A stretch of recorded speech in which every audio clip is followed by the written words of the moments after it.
Eh bien bonjour, bonsoir, j'espère que vous allez bien, c'est Flo. Et aujourd'hui on se retrouve pour parler des spoilers du chapitre 405 de My Hero Academia. Avant que cette vidéo ne commence, je vous le rappelle, si vous voulez me soutenir sur les prochaines vidéos, n'oubliez pas de vous abonner à la chaîne et c'est parti, on commence directement. Alors les 2 dernières semaines on s'était laissé sur des chapitres incroyables avec le retour de Bakugo, de Deku, etc. Et cette fois-ci on va continuer évidemment les événements. Alors ce chapitre 405 s'intitule le boss final. Le chapitre démarre avec All Might et Nighteye qui sont sur un fond blanc. Nighteye vient confirmer que c'était supposé être la mort horrible qu'il avait prévue, la fin du rêve d'All Might en quelque sorte. Cependant, il a réussi bel et bien à détourner le destin et à tenir sa promesse envers Deku. All Might sourit et dit en plaisantant que le rôle du mentor devrait être de mourir et de laisser ses disciples s'occuper du reste. Mais Nighteye l'appelle alors Toshinori Yagi et dit que ce n'est qu'un archétype de bande dessinée, donc c'est pas forcément obligatoire que le mentor meure. Les héros sont aussi des personnes, des humains et ils ne meurent pas si facilement. Bakugo et All Might atterrissent ensuite tous les deux au sommet d'un immeuble aux alentours. Ça reprend directement les actions du chapitre dernier, donc avec Bakugo qui sauve All Might et cette fois-ci du coup ils atterrissent sur un immeuble. Un petit peu en parallèle on va voir deux enfants qui vont commenter l'alter de Bakugo, son alter d'explosion. Le garçon va dire tu ne le vois pas, il va se souvenir alors qu'il avait été kidnappé par la Ligue des Vilains et quelques civils le reconnaissent donc grâce au festival sportif de Yue. Et puis d'un autre côté on va revoir différents personnages comme Maoro et Katsuma qui vont crier Bakugo. Et puis revenons sur All Might qui va demander à Bakugo s'il va bien et il va répondre oui tout de suite. Alors je sais pas trop ce que ça veut dire mais peut-être que là en ce moment All Might il va beaucoup mieux sûrement.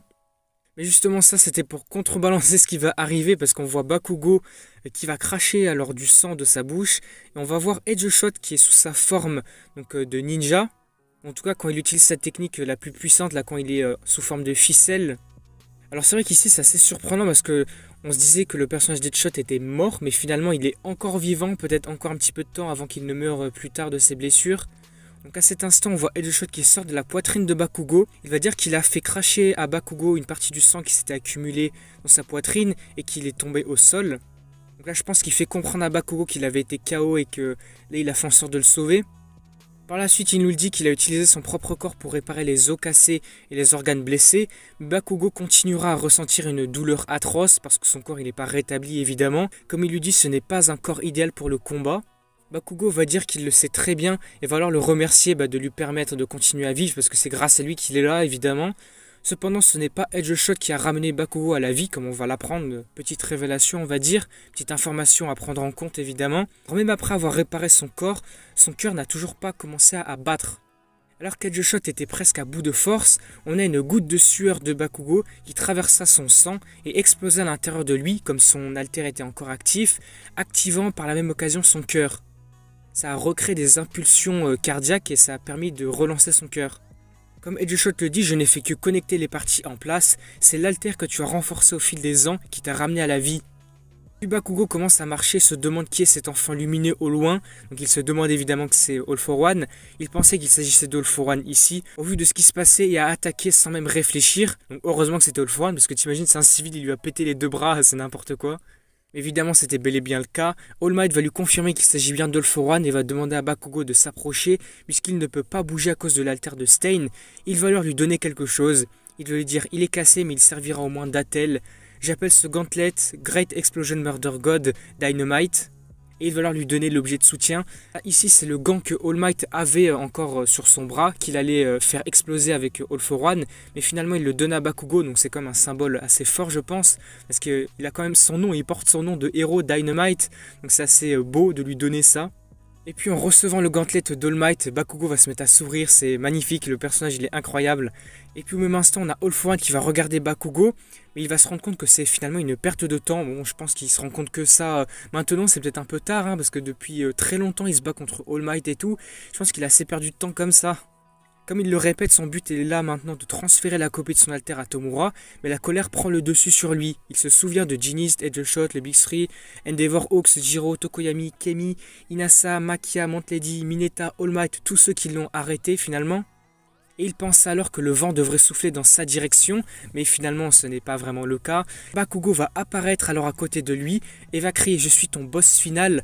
Alors là, dans les traductions japonaises sur la page du chapitre, Bakugo dit One for All dans sa bulle de dialogue, alors que dans la traduction ici, ce n'est pas marqué. Alors qu'est-ce qu'il veut dire par là? Alors est-ce que ici il voudrait dire mets un peu de côté le One for All et moi je suis ton boss final? Puis à cet instant, All for One va se souvenir à nouveau du deuxième utilisateur du One for All. Alors c'est la deuxième fois qu'il se souvient du deuxième utilisateur du One for All. Alors pourquoi?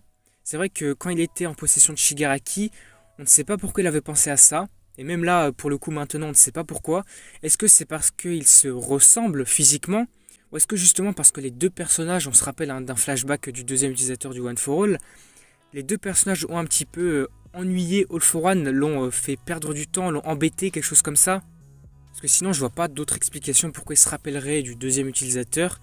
Puis on continue, Bakugo va dire qu'il est là pour intervenir quand Deku ne peut pas tout faire tout seul, comme il l'avait dit lors de ses excuses envers Deku. Et puis le chapitre se termine sur une grosse explosion énorme de Bakugo sur le visage de All for One. Est-ce qu'il est mort, hein? Je ne pense pas quand même, mais je pense que là il est vraiment blessé de fou parce que se prendre cette explosion comme ça, on voit sur la page elle est énorme, je pense que ça l'aura blessé d'une quelconque manière, en tout cas rajeuni davantage. Et du coup le chapitre s'arrête là sur cette explosion de Bakugo et nous apprenons qu'il n'y a pas de pause la semaine prochaine, ça c'est super cool, toujours pas de pause, incroyable, on enchaîne les semaines avec Horikoshi comme ça, c'est incroyable, ce chapitre de fou avec Bakugo, son retour, c'est un truc de fou. Du coup voilà, on va s'arrêter ici pour ce résumé, cette vidéo. S'il vous a plu, n'hésitez pas à liker, à commenter, à partager comme d'habitude. N'hésitez pas à me dire dans les commentaires ce que vous en avez pensé. Quelles sont vos pensées concernant le chapitre? Moi je trouvais qu'il était incroyable. Bakugo qui se met vraiment en posture de combat contre All for One cette fois-ci. Et puis on a également revu Edgeshot qui n'est toujours pas mort. Alors est-ce que là plus tard il va succomber de ses blessures? Je pense que quand même. Parce que là on l'avait vu sous sa forme de ninja très fine. Là sa forme de ficelle quand il utilise son alter. Je pense que là il est complètement à bout de force et qu'il va bientôt succomber de ses blessures. Et puis voilà, on s'arrête là, n'hésitez pas à me faire part de vos théories, votre avis, etc. comme je l'ai dit. Et du coup, surtout n'oubliez pas de vous abonner à la chaîne pour me soutenir sur les prochaines vidéos. On se dit à la semaine prochaine pour le chapitre 406 de MHA. Et du coup, moi je vous dis à la prochaine.